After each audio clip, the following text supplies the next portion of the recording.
everyone and welcome to a new episode of Surprise Guest with Pia Arcangel, kung saan hindi natin alam kung sino ang ating espesyal na panuhin sa bawat episode at sa bawat araw, which means it's gonna be a fun conversation, an unexpected conversation, and we'll see where it takes us. So, for today, I will be receiving a set of clues to figure out kung sino ang ating special guest and kung sino ang ating surprise guest. Alright, babasahin ko ang ating clues. First clue, member siya ng Star Magic Circle Batch 13 with Liza Soberano, Julia Barreto, Janela Salvador at iba pa. Next clue, huminto siya sa pag-aaral dahil pinauna niya ang kapatid niyang bunso na makapag-aral sa college. Naging miyembro ng all-male dance group na Hashtags, kasali sa Pinoy adaptation of Korea's Descendants of the Sun, kasama si Ding Dong Dantes. And in 2023, ito na ang giveaway clue. He played the main antagonist role as Calvin Magallanes in GMA's primetime action series Black Rider. Alam naman natin kung sino si Calvin Magallanes. Surprise guest! Hello! John Lucas, ikaw ba ang aming surprise guest for today? Ang nag-iisang Calvin Magallanes, tama ba ako? Yes! Wow! I am correct! Buti na lang. Hi, John! Kamusta? Hello, Miss Pia. Ayun, ayos na ayos naman po. Sobrang excited na ako po ay makakausap po ninyo at makakausap ko po kayo. Thank you po. Ngayon pa lang nagpapasalamat po ako ng maraming. Isang karangalan na makakwentuhan po kayo. Uy, nako, the pleasure and the gratitude, nako, Nax, ang lalim naman nun, is all ours. Kasi alam namin, very busy ka with your taping at parang nag-iikot ka rin sa iba't ibang probinsya. Ano Bacolod yung po. Bacolod, okay. Yes, po. Bacolod. Before po, pumunta kami sa Aklan, sa Kalibo po. Kalibo. Ayan.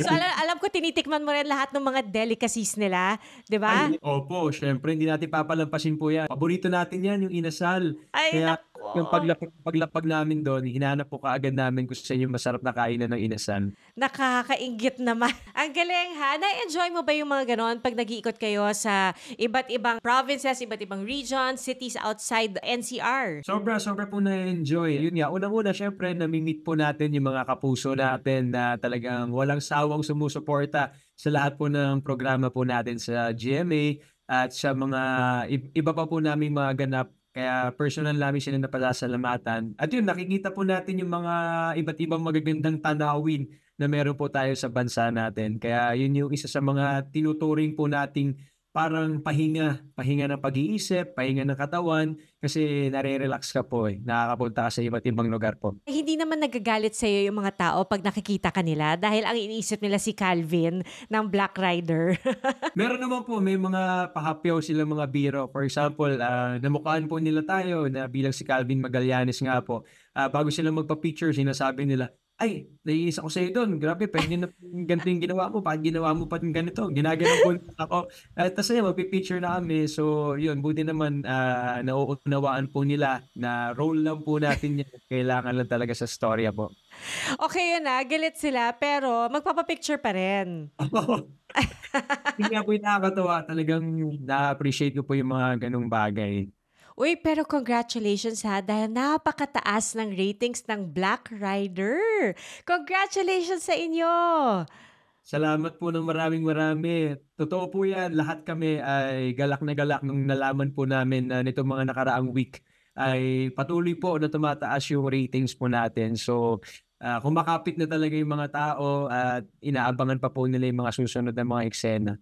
Very intense na kasi, no? Pero kasi syempre busy kayo sa taping. Naaabangan nyo pa ba kung ano yung ume-air right now? Parang kung ano yung storyline right now na nag-e-air. Nakikita nyo? Yes po, may pagkakataon kasi sa kahit nasa taping po kami, dinner time kasi minsan yung ano po natin yung airing ng Black Rider. So pagka kumakain po kami, ayun, kanya-kanyang bukas ng cellphone, nanonood po kami ng live streaming po natin. Kaya nasusubaybayan po natin yung storya. Kamusta ba kayo sa set ng Black Rider? Kasi si Yasi na interview namin a few weeks ago.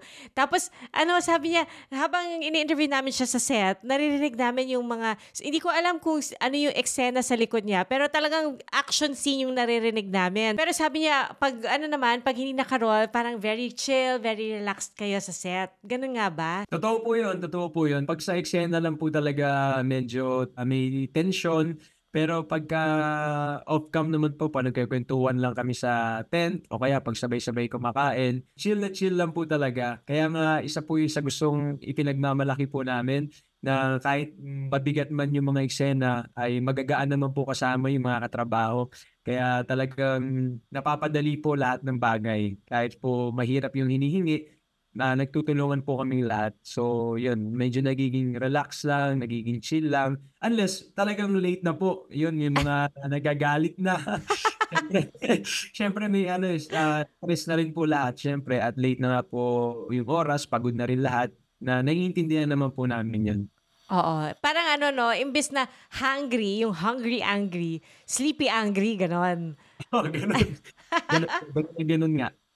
Oo nga. Pero mahirap, I mean, I would imagine kasi syempre yung action scenes very physical. So physically tough yung action scenes. Pero syempre pagdating naman sa dramatic scenes, emotionally tough naman yan, emotionally draining. Kung papipiliin ka on any given day, anong mas gusto mo? Heavy dramatic scene or heavy action scene? Para sa akin, Miss Pia, mas pipiliin ko po yung heavy action scene. Feeling ko kasi mas nailalabas ko po yung adrenaline, parang mas gigil ako pagka sa action po. Parang mas feeling ko lang tama po yung magagawa ko po, ganun. May ano ka ba, parang preparation, aside from, syempre yung, ano bang tawag doon? Hindi choreography. Anong tawag doon sa pag inaaral niyo yung action sequence? Ayun po ba, parang may rehearsal po kami, ganyan. Oo. Parang ganun na rin po. Choreography nga. Yes, choreography po, opo. Okay. So, meron ka bang preparation aside from that? I mean, kailangan, syempre, physically fit ka. So, may cardio workout ka or meron ka mga strengthening workout, ganyan. Yun, unang-una po, pagka nag-alok po sila ng training, lalo na yung mga fight directors po natin, yung mga coach natin on set, pagka nagpatawag sila ng training, hangga't maaari po ay a-attend ka talaga. Kasi yung totoo, kala natin, kunyari ako po, nagbo-boxing po ako dati. So kahit papaano, may alam akong suntok, may alam akong form ng suntok, pero pagdating kasi sa television, para mas maging makatotohanan, kailangan cinematic din yung suntok na hindi po naituturo yun sa boxing. Kaya do'n ko nalaman na marami pa pala akong dapat matutunan lalo kung gagawa po tayo ng mga action.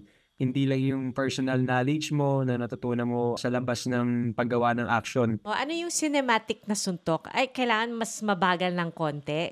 Medyo may dayang bagal at medyo mas malaki po yung galaw. For example, Miss Pia, 'di ba sa boxing, ito yung jab, ayan, ito hook. Sa Oo. cinematic dapat mahabang ganyan mula dito. Tas, talagang swing pa ganyan. Ah, Yung normal na boksingero dito lang, pak, pak. Eh, sa oo. cinematic dapat hanggang dito yung abot. Yan po, parang malaking Oh. Oh, okay. Oo nga 'no, hindi ba mas nakakapagod yun? Tapos ulit-ulit pa yun, 'di ba? yes, opo, paulit-ulit. Kaya dapat talaga, may una yung gaya nga po ng sinabi niyo, may cardio training. Kasi sa action, mas kailangan talaga stamina, mas kailangan yung proper breathing para hindi rin po agad napapagod. Kasi maraming shots. So pagka alam niyo po yung technique, medyo nababawasan yung pagod po natin. Ah, 'pag gano'n ba, ang dami ko kasing naiisip na ano, eh. So, parang yung lifestyle or kunwari 'pag nasa show ka pa, I mean habang ume-ere pa yung show, kailangan meron ka ring strict regimen, hindi ka parang athlete, 'di ba? Hindi puwedeng pabayaan na kahit anong kakainin mo or iinumin mo, Yes, ganyan. opo. Opo. Ayun, hangga't maaari talaga bawas tayo ng kain po. Kasi lalo na ako, sobrang tabain ako, Miss Pia, promise. Oh, Kahit hindi ko mahuhulaan na sobrang tabain ka. hindi kasi nga, yun nga po, kahit 'pag wala po kaming taping or kaya wala kaming training, tuloy-tuloy pa rin po yung physical ano ko po, activity. For example, nagba-bike po ako, tapos naggi-gym po ako para kahit papaano ready pa rin po tayo or physically fit pa rin tayo pag kinailangan na ng mga mabibigat na action scenes po. Pero may question ako diyan, nung pumasok ka ba sa pag-aartista, eto ba talaga yung gusto mong genre, action or ang goal mo ba originally was puro drama or ginusto mo ba mag-comedy? Ayun, lumaki po kasi ako ng napapanood ko talaga mga action movies, mga action series. So, yun po talaga yung number one na pinangarap ko po nung pagpasok ko po sa industriya. Sabi ko, balang araw sana makagawa po ako ng action. Kasi lumaki po tayo na pinapanood sila Sir Robin Padilla, sila Sir Jeric Raval. Yan, yung mga sino ba ba? Ace Burnell, yan mga sino Ace Espinosa, yan yung mga pinapanood ko po dati. Hardcore Ah, action talaga. opo. Fan po talaga ako ng action lalo po nung bata ako. Hilig na hilig kong pinapanood yung mga pelikula na true to life story, yung mga Asyong Salonga, yung mga Ben Ah, Ding, mga Nardong Putik. wow! Grabe. So, dahil lagi kang nanonood, tas mahilig ka talaga sa action ng bata ka, pinangarap mo na maging artista bata ka pa lang? Hindi po talaga number one dream yung pagiging artista kasi Miss Pia, sobra akong mahiyain. As in. Kahit nga na nandito na po tayo sa showbiz tapos magi-11 years na rin tayo, nararamdaman ko pa rin palagi yung kaba, yung hiya. Talagang alam mo yung kailangan mo lang gawin tsaka ginugusto mo na siyang gawin kasi minamahal ka rin nito. Alam niyo po yung gano'n? Wow. Kumbaga, kailangan mo rin siyang mahalin kasi nafi-feel ko na napakalaking tulong at napakalaking bagay po sa akin at sa pamilya ko nitong ipinagkaloob sa atin na trabaho po. Ganun ka kagaling na artista talaga. Kasi sino mag-aakala na si Calvin Magallanes ay mahiyain pala sa totoong buhay? So, pero as in sobra-sobra. Kahit ngayon Miss Pia, naku kung alam mo lang kinakabahan nga ako ngayon kaya minsan hindi ko na Hindi ko ma-imagine. Pero teka, so kung hindi mo naisip or ginusto agad na maging isang artista, ano yung original na balak mo nung bata ka? Balak talaga no? Bata pa lang may balak na. Ano gusto mo maging nung bata ka? Basketball po talaga. Ang Ah, pinapangarap ko po, nakikita ko yung sarili ko nung bata ako na nasa collegiate basketball, tapos magiging PBA player, na hindi na rin po natuloy kasi alam ko mangyayari lang yun pagka nakapasok po tayo sa college. And nung after ko mag-high school, nag-audition na po agad ako na para sa showbiz kasi nga gaya po ng nabanggit niyo kanina na isa sa mga clue, tinulungan na po natin yung parents namin na mapag-aral po yung kapatid ko. So yung after high school, nawala na yung dream na maging basketball player. So pinocus ko na lang po na sana makuha sa mga audition, matanggap sa mga ganito. Oh, actually, babalikan ko nga sana yung clue na yun. Kasi hindi ko alam. Syempre, hindi ko na-gets agad doon sa clue na yun, ha? Medyo malalim. Hindi ko alam yon na kaya ka pumasok sa showbiz para tumulong sa pag-aaral ng kapatid mo. Ilan ba kayo magkakapatid? Dalawa lang po, ako po yung panganay po, tapos babae yung bunso, sumunod. Oh, so ilang taon ang bata niya sa'yo? Halos ano lang po 1 year and a half po. So nung fourth year high Ah, school ako, second year high school po siya. tapos ikaw ang nagkusa na nagsabi na, sige, tulungan ko na matapos sa pag-aaral ang kapatid ko?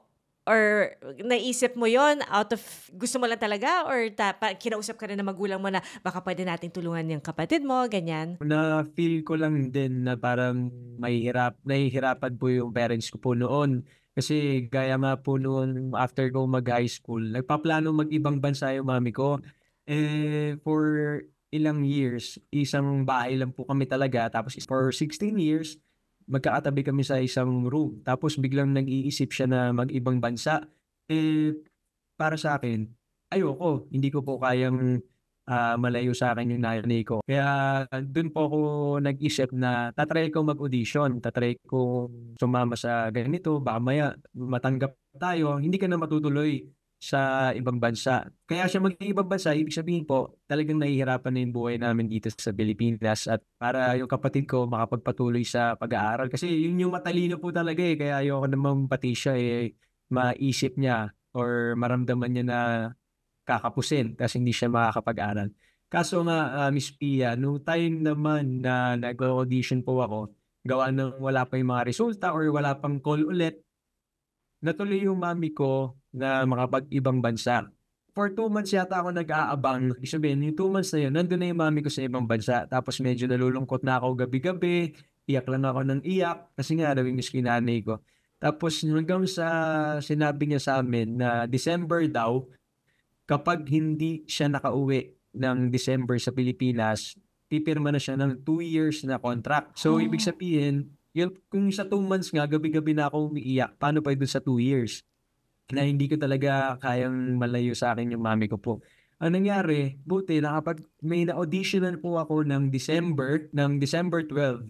natatandaan ko pa po, December 12, 2012. 12, 12, 12. Kasi mahalagang araw po sa akin yan. Natanggap ako sa audition. Tapos nung time na nalaman ko nga na natanggap po ako, tumawag agad ako sa daddy ko. Sabi ko, Daddy, sabi, ano yun? Sabi, natanggap ako dito sa sa show. Dito sa una ko po show. Sabi niya, oh, congrats, congrats. Sabi ko, Daddy, baka pwedeng hiram ka muna sa kaibigan mo, pambili ng ticket ni Mami na pauwiin natin dito, ganyan. Sabi, oh sige, sige. Kasi December 12 po ako nakuha, di ba? December 21 po pipirma si Mami ng contract for 2 years. Awa ng Diyos, nakahiram po si Daddy. Tapos, naipadala namin kay Mami. Awa ng Diyos, first ever taping day ko sa buong buhay ko, kasama ko na si Mami. Oh, shucks naman dyan. Di ko in-expect ang kwento na to. First ever taping day, ayun, kasama ko na nanay ko po. Ayan, kaya sobrang natutuwa ako at nangyari po yun. Kumbaga, talagang kaya ko rin po pinush talaga na gaya nga na sinabi ko, sobrang mahihiyain po ako.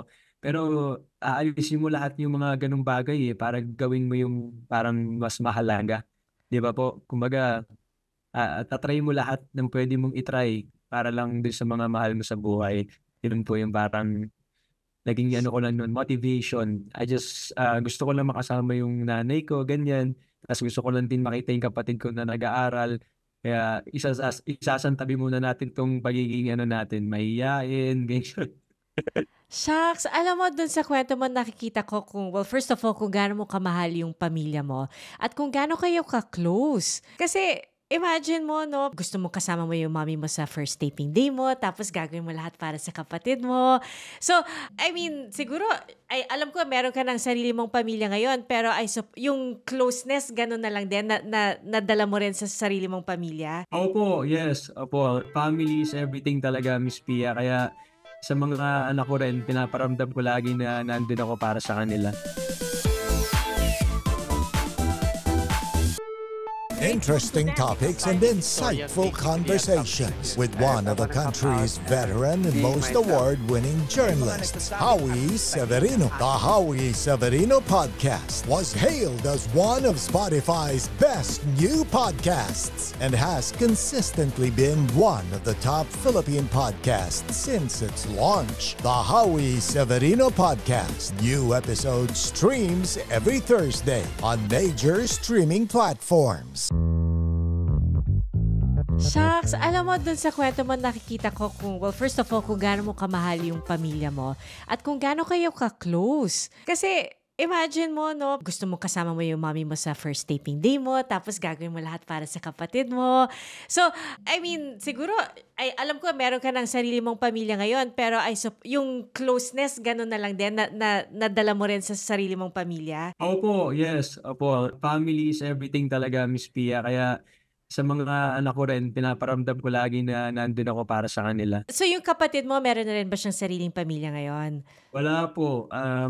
Okay. Mag-isa lang ngayon sa bahay. Mag-isa na lang. Kasi nga, yung daddy ko po nawala na. Oh, I'm so sorry to hear that. Condolences dyan. Ilang dalawa na lang po yung magkasama talaga sa bahay. Kasi nga, mami ko naman, 2017 po. Tapos, ayun, after years ito lang, January 21, daddy ko naman po. Kaya nitong mga nakaraang linggo, doon kami natutulog muna kasi nakatira sila ni daddy. Sinasamahan po muna namin. Oh, okay. Naku, our sincerest condolences. So yung kapatid mo, ano yung reaction niya nung sinabi mo sa kanya na, sige, ako tutulong na ipag-aral ka ng college? Talagang tinaasan ba niya yung grades niya? Ganyan? Bumawi ba siya sa'yo? Ay, opo. Syempre po. Talagang pinagbuti pa po niya lalo. Talagang kasi elementary pa lang po yun, saka high school. Siya yung talagang nakatatanggap ng mga nagka-first honor. Tapos alam ko graduate siya ng grade 6 na salutatorian yata or first honorable. Yan po, basta sa top 3 po. Oh, wow. Tapos anong tinapos niya sa college? Ano po siya, Com Arts sa NC. Ay, wow. Nice. So hindi nalalayo sa iyong linya ng trabaho? Yes, opo. Kaya nga sabi ko sa kanya, sa susunod, sama ka sa akin, malay mo, matuloy mo yung pangarap mo na nasa production, ganyan. Kasi last time po, nakasama siya sa isang series po ng ibang bansa na dito po ginawa sa atin sa Cebu. Ay, wow. production assistant din po siya doon, tapos executive assistant sa pinaka-producer. Kaya sabi ko, tuloy-tuloy mo na kasi yun yung linya talaga ng trabaho, ng course mo kako. Oo. Ang saya, no? Parang ang dami kasi pwedeng gawin kapag com arts ang course, eh. 'Di ba? Iba-iba. Pero, kayo ba dito kayo sa Manila lumaki? Rizal po, yes po, sa Rizal. Okay. So sa Rizal, nako, asaya kaya sa Rizal pag may mga pag may piyesta, 'di ba? Masaya po sa Rizal. Nandun lahat ng masasarap na pagkain. Tapos ngayon sa Taytay, usong-uso yung tiangge. Oo nga. Oo, Nako, nakapunta na ako doon, grabe. Hanggang ngayon ba sa Rizal ka pa rin umuwi? Yes po, sa Cainta Rizal. Bali sa Taytay po ako lumaki, tapos ngayon sa Cainta Sa Rizal. Cainta. Mas malapit ng konti. Mas malapit lang ako. Oo, mas malapit naman ng konti. Mas malapit ng 10 minutes. 10 minutes. Uy, pero curious ako dyan kasi sabi mo, di ba, nagba-basketball ka noon. As in, nung high school ka, nasa varsity ka? Ako, nung high school po ako, naglalaro po ako sa school namin. Tapos, yan, kunyari, may mga provincial meet, yung mga, kung tawagin sa amin, reprisa, art po kasi yung Rizal. Nakukuha rin po minsan ng ibang school para naglalaro po ako sa school po nila. Okay. So, and then hanggang ngayon, nanonood ka pa rin ng basketball? Opo, hanggang ngayon, tutok pa rin tayo mapa PBA, NBA, or kahit anong league. Talagang nandun yung pagmamahal natin sa basketball. Updated po. Updated? Nakakapaglaro ka pa? Yes. Yung mga kasama mga kaibigan, ganyan? Opo. May schedule po kami. For example, every Monday, every Thursday, Sunday. So, nakikilaru pa rin naman ako. Opo. Ang dalas nun, ha? Pero minsan di rin talaga po. Kunyari, once a month lang. O twice a month. So, yun lang po yung schedule. Tapos, depende kung anong araw ako pwede makapaglaro. Okay. Nice. Pero, nung inisip mo na mag-audition ka, meron na bang kasi di ba uso dati yung lalapitan ka sa habang naglalakad sa mall, ganyan, may lalapit sa'yo, tapos sabihin, pwede, bibigyan ka ng calling card, pwede kang maging artista, pwede kang mag-audition sa ganito. Ganon ka ba napasok sa audition or nakita mo na lang sa TV na may audition para dito, tapos tsaka mo naisip na pumunta doon? Ako po, napanood ko po sa TV. Okay. Pero bago po yun, na-experience ko rin po na sumasali sa mga, kung tawagin ay pageant po. Kunyari, Mr. and Miss Teen Ambassador. Na-experience ko rin dati yung parang Mr. Pogi sa Tanay Rizal. Yung sumasali-sali po ng mga ganun. Tapos, ito naman pagpasok ko po sa showbiz, napanood ko po sa TV, parang kinomercial. Maganda rin po ng storya na yun, Miss Pia, yung time na nag-audition po ako. Kasi, nanonood lang po ako sa bahay, tas naglabas nga, sinong gusto maging next teen heartthrob, maging next matinee idol, pumila lang dito sa audience entrance ng may mga kaibigan din po akong aspiring nung panahon na yon. Tinawagan ako, sabi, bro, audition tayo dito, kasi nangangailangan sila ng mga bagong artista raw. Sabi ko, sige, ano oras ba yan? Sabi nila, 1 p.m.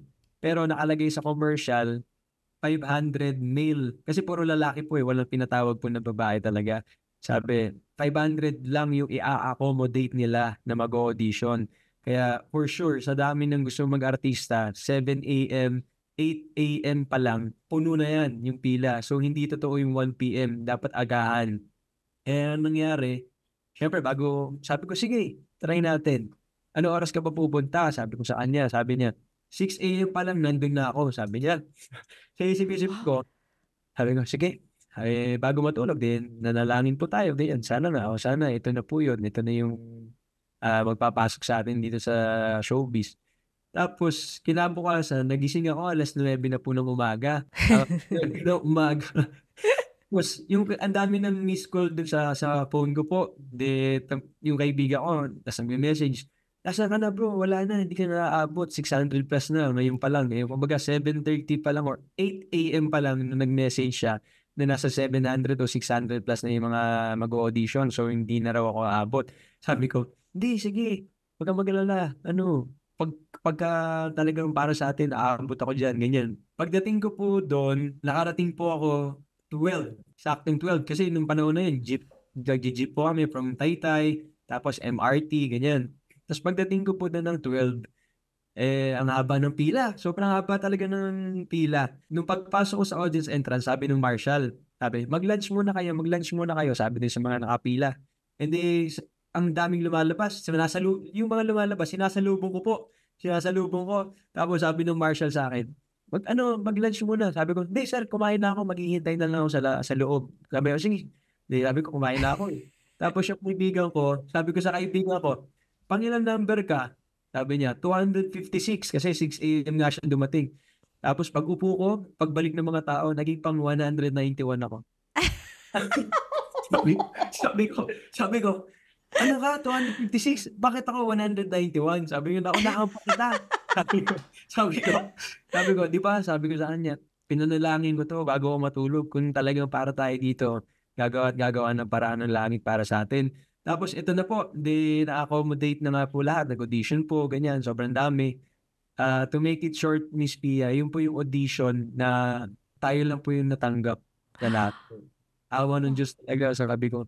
Kasi yun po yung ang dami po, tapos naging down to, naging 25. Final 25 po na tinitingnan po ni Mr. M. Ng panahon, Mr. M. Tapos hanggang from 25, naging 2 na lang po kami po ng panahon na yun. Wow! Wait, eto ba yung kabatch mo sina Liza, sina Janela? Ito yon? Iba pa to? After po niyan, nasama na po ako dun sa launching po ng Star Magic na kasama po sila. Oh, wow! Bukod dun sa panalangin, siguro isa sa nakatulong sa'yo. Kasi 12:00 ka na dumating, di ba? So nung sumala ka sa audition, fresh ka pa rin.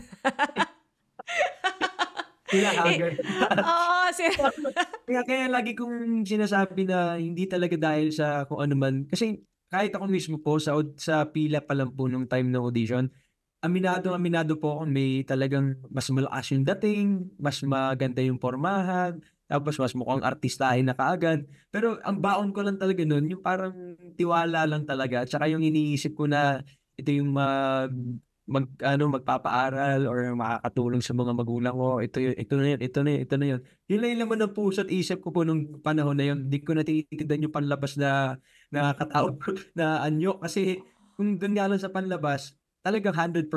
Baka lahat yun sila mas lamang pa talaga sa atin po. Pero yun lang talaga baon ko.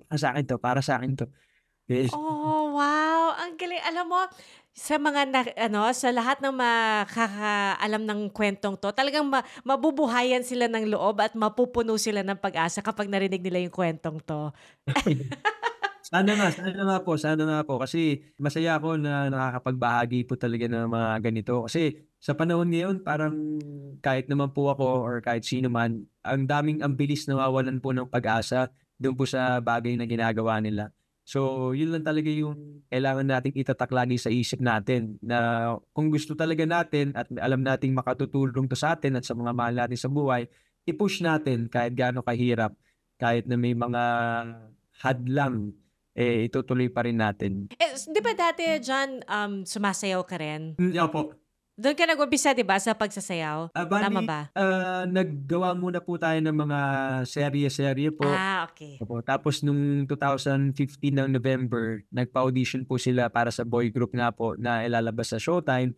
Kaya doon po tayo nakasali sa hashtags po. Kasi last ko na po na naging parang regular na work nung time po na yun. Mahilig ka ba talagang sumayaw? Yung po nung bata po ako, mas masayaw po talaga yung mga activities sa school. Ayan, puro sayaw po tayo. Doon tayo medyo malakas po yung loob, pero mahihain pa rin. Gusto ko yung mahihain pero kaya mo sumayaw on stage, di ba? Baka minsan kasi may ganun, di ba? Yung pag off-cam or wala sa stage, very shy, very quiet. Pero kapag nandun na, parang may switch na nagbubuksan tapos or bumubukas, tapos biglang, ayan na, nawawala yung hiya. In a good way. In a good way. Yung baga talagang full performance talaga. Ang galing naman nito. So, marunong kang sumayaw, marunong kang umarte, kaya mo yung action scenes, tapos athlete ka pa. Naku, dyan na sa'yo na lahat. Siguro yung yung wife mo talagang very in love, 'di ba? Gaano na kayo katagal? Po kami 6 years na married po. Magsi 7 years na this year. Wow! Wow! Congratulations! Malapit na bang anniversary ninyo? Ano pa naman po, sa October pa naman po. October. Oh, congratulations at magsa 7 years na kayo. Yes, Um, Anong tawag dito? Paano ba kayo nagkakilala? Bali, ako po, nung time nga po na nasa Showtime po, bali si Mrs. po ay Showtime dancer. Okay, Bali, okay. everyday kaming nagkakasama, everyday kami nagkikita po doon. Tapos yun, doon na po kami nagkaroon ng konting tinginan, Konting tinginan, tapos in love na. konting pagtingin. Opo, yun na. Tapos hanggang sa nabiyayaan na nga po ng 2 babies. Ilan Eh, taon na ang mga anak mo ngayon? 6 and magtuto po yung bunso ko, magtuto na. Wow! Uy, happy birthday! Magto 2 years old. Nako, yan pa naman yung age na nakakatuwa, no? 6 and 2. Parang gusto Oh. nila lahat ng oras, kayo ang kasama, magulang ang kasama. Kasi pag tumanda na sila, iba na yung gustong kasama. Totoo po, totoo. Tsaka yung mga desisyon nila ngayon, talagang hawak mo pa. Pag tumanda na, for sure, syempre iba-ibang hilig na po yan. Ano ba sila?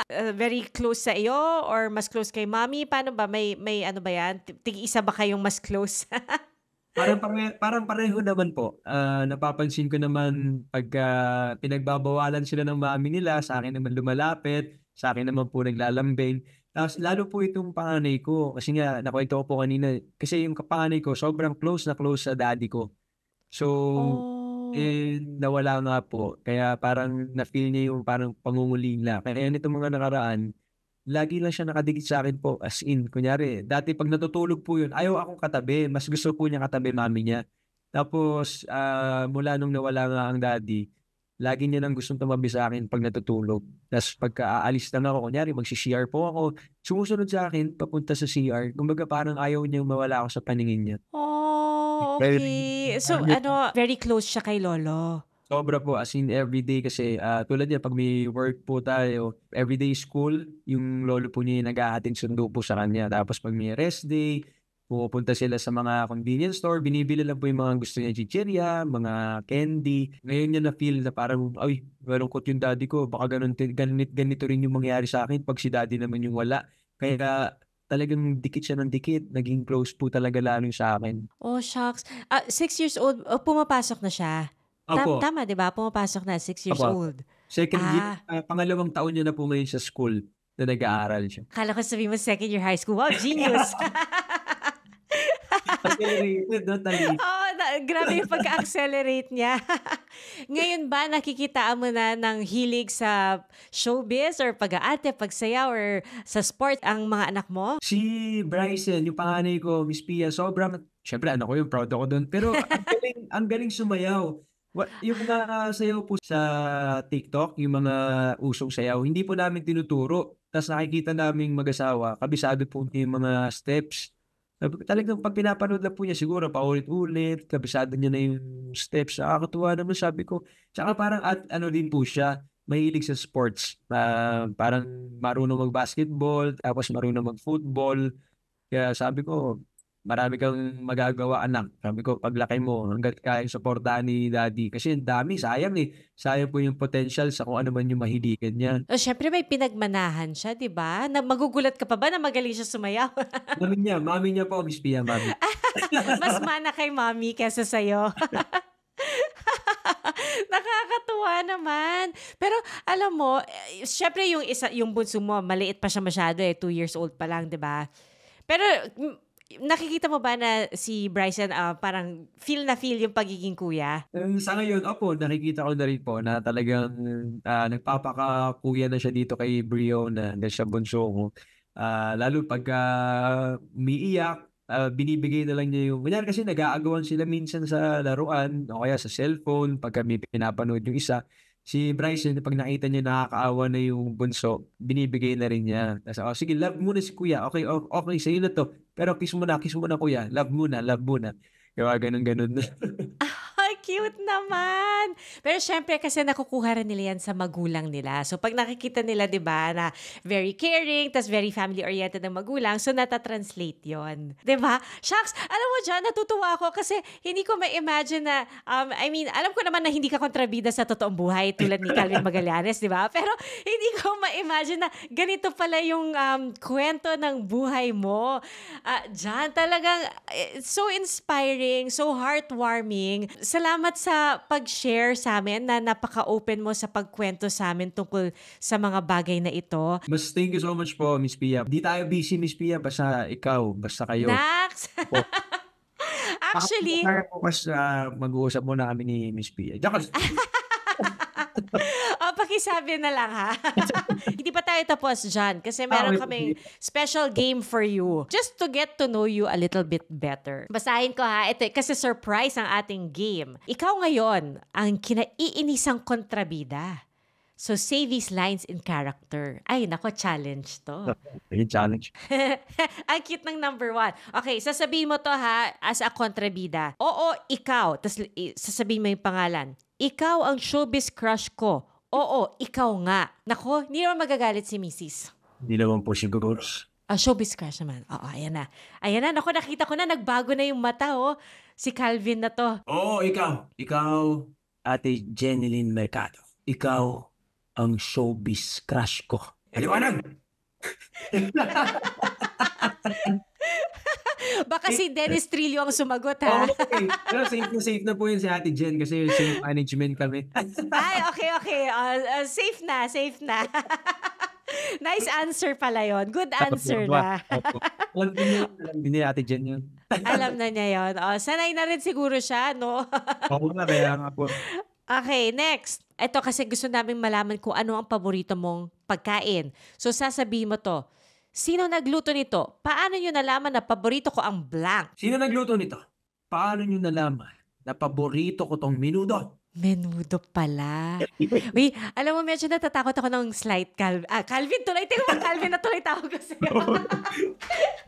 John, sorry. Natakot ako, ha? Sa lagay na yan, nasa computer pa yan. Hindi pa tayo in person. Okay, next. Alam mo, nakakainis yung pagka-blank mo. Ano yung pet peeve mo? Alam mo, nakakainis siyang pagiging chismoso mo. Yun po. Ayaw natin sa Marites. Pero okay lang naman daw yun, Miss Pia. Baka, wala siguro. Sabi sa akin kasi ng director ko, malalaman mo daw artista ang isang artista kung chismosa daw siya. Alam mo, yun din ang sabi sa aming mga reporter. Oo, kaya nga po eh. Kaya nga sabi ko, wala lang ako siguro maisip. Depende na lang. Pero, depende siguro sa pagkakatanong eh, no? Pag ito interview, okay lang. Iwan ko bakit binanggit kay chismoso. Parang mali siya. Hindi, kasi yung iba may halong mali siya. Medyo nakakainis yun. Okay, eto naman. Humanda ka kapag nakita tayo, magsusuntukan tayo. Pero hindi ito taong galit ka, ha? Sino ang artistang gusto mong maka-eksena? Dennis Trillo, umanda ka pa nakita tayong dalawa. Magsusuntukan talaga tayo. Wala kinalaman kay Jeneline yun, ha? Wala po. Gusto ko talaga maka-work si Kuya Dennis ulit. Naka-work ko na po siya sa isang pelikula, Miss Pia. Tapos, nabanggit mo nga po sa manager ko po, ayan, kila Kuya Jan, kila Ate Kat, na isa si Kuya Dennis Trillo talaga sa hinahangaan ko po. Kasi siya yung nakitaan ko dati na kaya magkontrabida, kaya po niyang maging bida. So, ini-aim ko po na sana marating din natin kung ano yung meron si Kuya Dennis Trillo. Hindi ka naman malayo doon, Jan. Sana po, sana. Okay. Eto, last na to. Blank. Grabe ka, taas ang kamay ko sa'yo. Ayan. Artistang pinakahinahangaan sa pag-arte. Or si Dennis na rin yon. Oo nga, yun na po yata, Miss Pia. Siyempre sa tahanan po natin, for me, isa talaga si Kuya Dennis. Siyempre si Kuya Dong, walang si Big Boss na nanalong Best Actor nitong nakaraan lang. Ayan, silang dalawa yung ating hinahangaan po talaga dito sa bahay po natin sa GMA Network. Yun po. Alam mo, hindi ko nasabi sa'yo, yung Descendants of the Sun, sobrang pinanood, sinubaybayan talaga namin yon dito sa bahay. Tsaka talagang hinintay namin na matapos siya. Kasi yun yung time na nag-pandemic, di ba? So, nagka-break. So, hinintay talaga namin matapos yan. At tsaka, di ba, isa rin kayo sa mga unang bumalik sa taping? Opo, parang kami po yung pinakauna po yata na bumalik sa taping po, yung naka-experience po ng lock-in. Grabe, no? Parang, now that we think about it, ang tagal na pala nun. Pero parang kailan lang yon. Opo, totoo, di ba? Yung pakiramdam, parang, Oo. parang last month lang, parang itong nangyari. Oo. Grabe, ang bilis ng panahon. Sobrang bilis ng panahon. Oo nga. Grabe. Pero, John, parang ang bilis ng episode na to. Nakakabitin naman. Bitin, di ba? Sana magkita tayo sa studio or sa Oo, GMA. Di ba? Para makapagkwentuhan tayo. Yung totoong kwentuhan. Opo, kaya nga. Parang ganito. Uy, pero John, bago tayo magtapos, baka gusto mong i-invite yung ating mga listeners and viewers dahil napapanood rin tayo on Spotify and YouTube and Facebook. Baka gusto mo silang i-invite na manood ng Black Rider tsaka hanapin ka on social media. Tsaka kung meron ka message para sa mga supporters mo na ever since 2012 ay talagang sinubaybayan ang career mo. Ayun, unang-una, salamat po ng marami sa inyo, Miss Pia. Syempre at sa buong team na buo po nito. Sa mga loyal viewers at listeners po natin, gusto ko lang pong i-invite kayo na sana'y patuloy po ninyong panoorin at suportahan po ang Black Rider dahil gaya nga po na napag-usapan namin ay mas marami pang mga matitinding aksyon ang aabangan po ninyo. Lalo na papalapit na tayo sa pinakamahalagang highlight ng storya. Kaya sana gabi-gabi alas 8 ay tumutok po kayong lahat. At sa mga supporters po natin, since day 1, mahal na mahal ko kayong lahat. I'm thankful na nandyan po kayo sa aking tabi hanggang ngayon. Nararamdaman ko yung effort ninyo. At promise naman sa inyo na pagka ipinagkaloob na sa atin na makarating tayo din sa pangarap natin, kasama ko kayong lahat doon. Love you. Thank you so much. Oy, thank you, John. Aabangan namin lahat ng mga future projects mo. And thank you so much for everything that you shared with us today. Salamat! Thank you so much, Miss Pia. Love you guys. Love you. See you soon. This surprise was planned by the team of Alan Ebora and Orby de los Reyes, edited by Shirley Paghiligan with the amazing people of GMA Integrated News. Don't forget to like and subscribe. Don't Surprise!